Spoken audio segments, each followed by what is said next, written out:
Hello everyone! Welcome to our learning activity video on Senior High School Statistics and Probability, Quarter 3, Week 2-B. Objective: the learner illustrates the mean and variance of discrete random variables. For the generalizations, in a random variable, the mean is the average value of all the outcomes. The mean of a random variable weighs each outcome x according to the probability p. The mean is computed using the formula the summation of x sub 1 times p of x sub 1 plus x sub 2 times p of x sub 2 plus x sub 3 times p of x sub 3 up to x sub n times p of x sub n, and this is denoted by a Greek letter mu. So we can also rewrite mu as the summation of x times p of x. In addition, the variance describes the average square deviation of the variable from the mean. The formula for the variance is the following.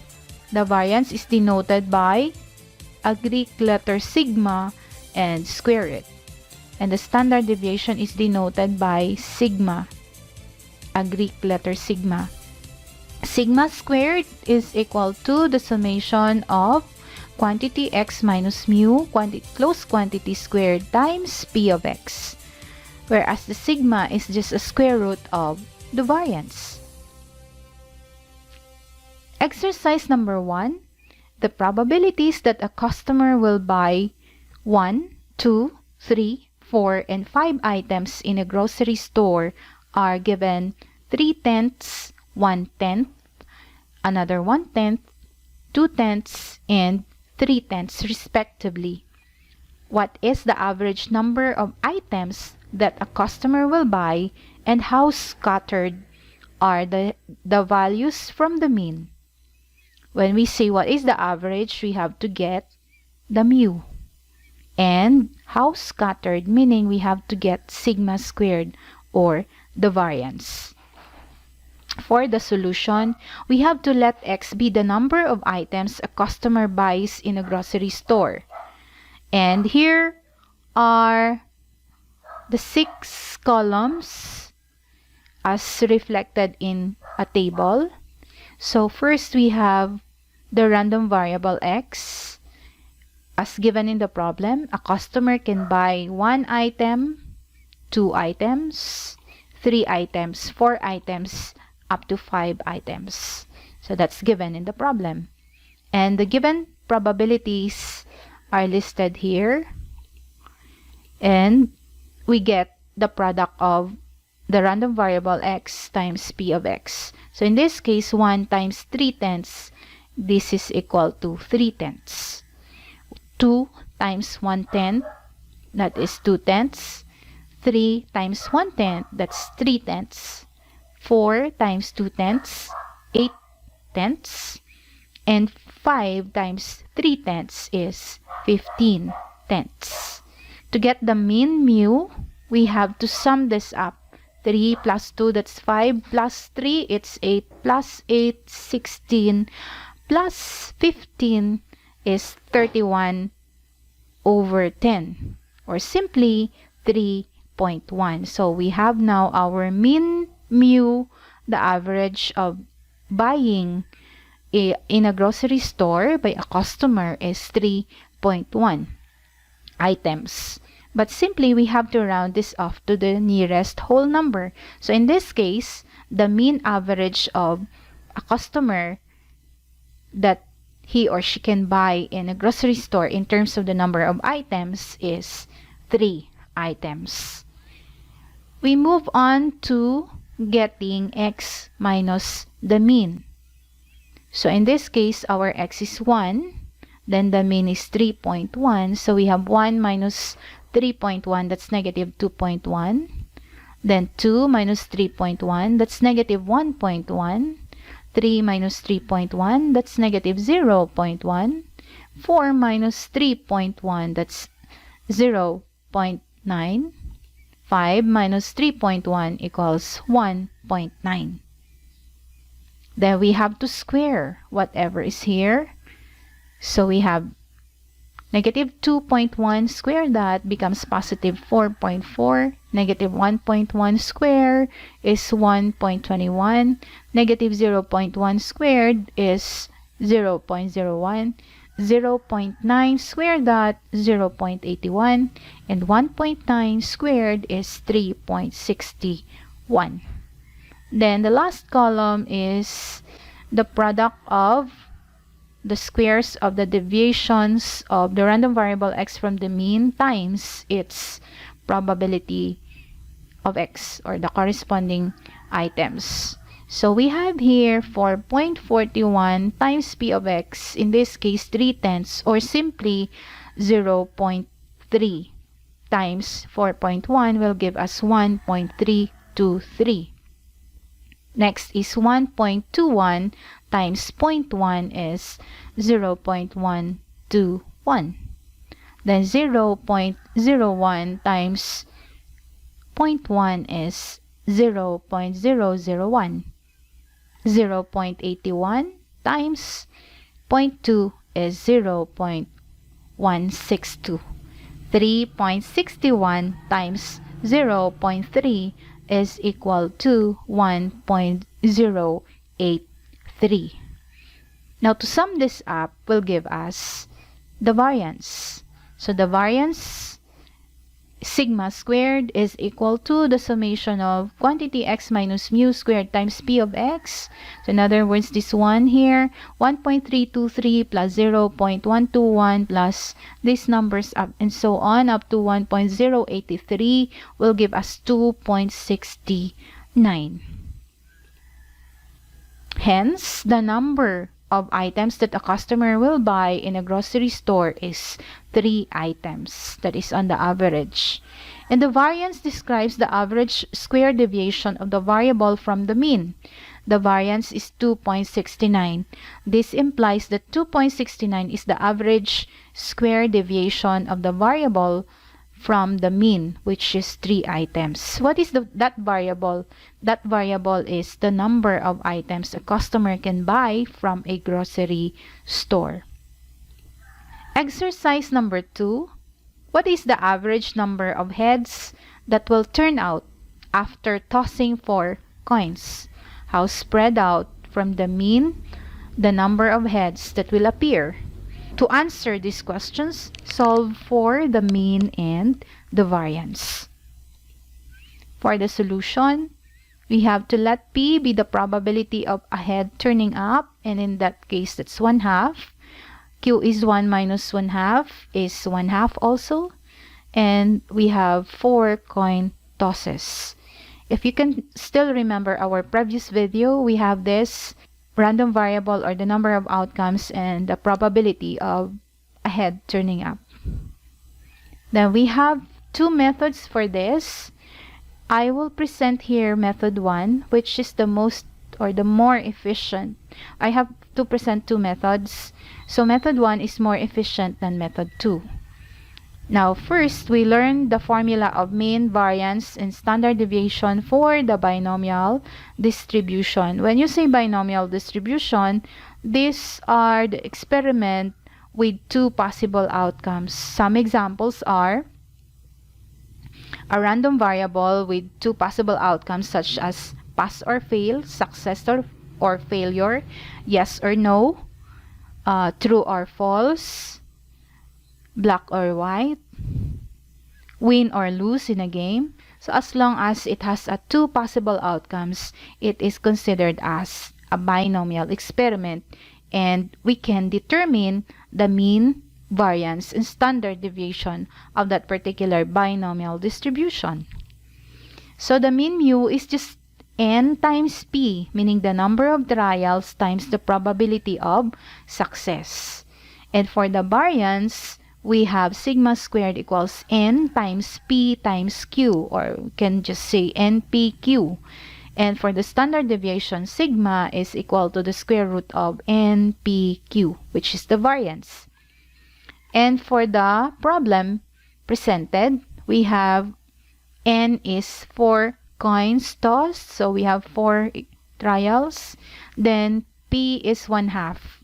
The probability of getting ahead. So 4 times 1/2 is 2. We're done with the mean. For the variance, sigma squared equals NPQ. That is 4 times 1/2 times 1/2, or simply 1. For the standard deviation sigma, that is just the square root of 1, which is equal to 1. Okay. Next is for the solution of the exercise using method 2 is the usual method. We have solving for P0, P of 1, P of 2, P of 3, and P of 4 with the following given data sets. We have 4 coin to be tossed. Then we have X. Values of X. X is a random variable that a head will turn up. So it could be either 0 head, no head, 1 head, 2 heads, 3 heads, and 4 heads. And we have here the formula is given in the previous slides. So P of 0, this is the combination of N, C, X. So in this case, N is 4, X is 0. So we can press the calculator for this. So in this case, 4C0 is 1. Then times P, which is 1/2, raise it to 0. Times Q, which is 1/2, also raise it to 4 minus 0, or simply 4. Then we have 1/16. If you recall our previous videos, the probability of not getting ahead in an experiment of tossing 4 coins is 1/16. It is always the case. And this, even if we use this formula, it will always give us 1/16. Okay? Now, what is P of 1? Meaning the probability of getting 1 head. So the formula is 4C1 times 1/2 raised to 1 times 1/2 raised to 4 minus 1, or 3.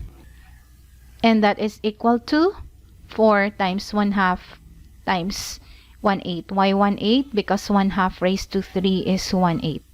Then we have 4/16 is equal to 1/4. Next, P2. P2 is 4C2 times 1/2 raised to 2 times 1/2 raised to 4 minus 2, or simply 2. And that is equal to 4C2 is 6, 1/2 raised to 2 is 1/4, and 1/4. Multiply this all together, we have 6/16, or simply 3/8. P3, 4C3 times 1/2 raised to 3 times 1/2 raised to 4 minus 3, or 1, equals 4 times 1/8 times 1/2 equals 4/16 equals 1/4. P4 is 1/16. So it is consistent whether we use the formula or we use the tree diagram and the table of possible outcomes. Next is, we have defined already the random variable X. I just reiterate here that X is the number of heads that will turn up after tossing 4 coins. And the possible values for X, 0, 1, 2, 3, and 4. Then what are the probabilities? The probability of getting 0x equals 1/16. Then we have 4/16, then 6/16 for x equals 2, and then x equals 3 is 4/16, and x equals 4 is 1/16. Then we get the product of x times p of x. So in this case, 0 times 1/16, that is 0. Then 1 times 4/16, 4/16. 2 times 6/16 is 12/16. Then 3 times 4/16 is 12/16. Then 4 times 1/16 is 4/16. Then to get the mean is we have to sum this up. 0 plus 4 plus 12, that is 16, plus 12, that is 28, plus 4, that's 32/16, or simply 2. So the mean mu is 2. Then next is we get x minus mu. So in this case, 0 minus 2, that's -2. 1 minus 2 is -1. 2 minus 2 is 0. Then 3 minus 2 is 1. 4 minus 2 is 2. Then we have to square this. So we have 4, we have 1, 0, 1, and 4. Then we have, we will use another formula which is also in your learning activity sheets. Let's have this x squared and then times p of x. I just present it here, but either method, you will end up with the same variance. In this case, x squared is, you square this, x times 0 is 0, times p of x, still 0. 1 times 1 times 4 over 16. So we have, that's 4 over 16, or simply 1/4, that is. 1/4 is converted to decimal. This is equal to 0.25. Then we have 2 squared, that is 4, times 6 over 16. The 4 and the 16 is 1/4, that is actually 6 over 4, 1.5. Then we have 9 times 4, that's 36 over 16, is 2.25.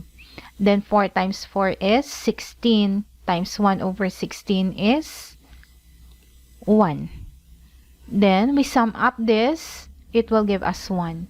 So take note that the sigma squared and the mu is consistent with using this method number 2, and with the formula I introduced earlier. The formula for the mu is n times p. Since the p is, the probability of success is 1/2 times 4. 4 times 1/2 is 2. This is the shortcut I'm discussing or reviewing this, but if you feel like going back to the video, you can go back to the previous slides. Okay, and then sigma squared is npq, meaning sigma squared, that's n4 times 1/2 times 1/2, it's equal to 1. And this is the sum of this. This is 0.25 plus 1.5, that's 1.75. You get the 0.25 here to make this 2. Then we have also 2, so we have 4. Then 4 plus 1 is 5. Then 5, this whole thing is 5. Then minus 2 squared, which is 4. So 5 minus 4 is 1. For the enrichment activity, we have the probabilities that a printer produces either 0, 1, 2, or 3 misprints is 42%, 28%, 18%, and 12% respectively. What is the mean and variance? Explain what the mean and variance tell us about the misprints the printer has made. This is very easy. So let's start with the solution. We let x be the number of misprints the printer produces. Then we have 6 columns here. Let's fill up the 6 columns according to the given in the problem. So these are the misprints of the printer. So it could be 0 misprints. So good if the printer has 0 misprints. 1 misprint, 2, and 3. Then we have the probability given earlier. This is 42%. We have here, these are the given in terms of percent. Earlier, we converted it to decimal. Then we have to get the product. So we have here 0.28, 2 times 0.18, that's 0.36, and this 3 times 0.12, 0.36. Well, the sum of this is equal to 1, and that is the mean mu, or the average misprint of this printer is 1 page, or 1 misprint. Okay, then x minus mu, this is 0, minus 1, that's negative 1. Then 1 minus 1 is 0. Then 2 minus 1 is 1. 3 minus 1 is 2. It's very basic. Then you square these columns. Negative 1 squared is 1. 0 squared is 0. 1 squared is 1. 2 squared is 4. Then multiply this to its corresponding probability.